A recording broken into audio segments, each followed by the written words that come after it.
Alas 6:29 ang oras po natin.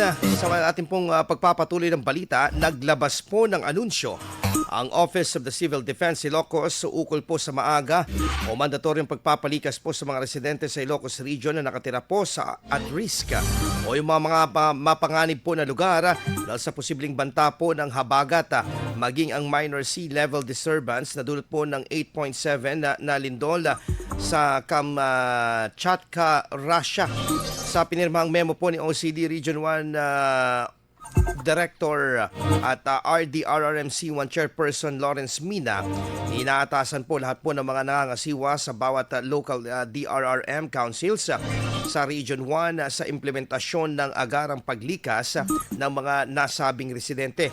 Inabisuan din po ang mga pamunuan na magsagawa po ng paghahanda katulad na lamang ng pinaigting na monitoring at pagbabawal sa pangingisda, pagligo sa dagat at iba pang mga aktibidad. Hinikayat din ang pagkakaroon ng science and evidence or evidence-based na mga kautusan, resource inventory at stockpiling.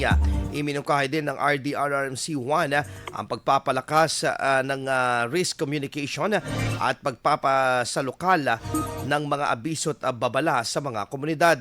Samantala, pinaalalahanan naman ng mga residente na ugaliang tumutok sa mga inilalabas na weather advisories mula sa kinaukulan at maging handa at alerto. IFM News. IFM News. IFM News.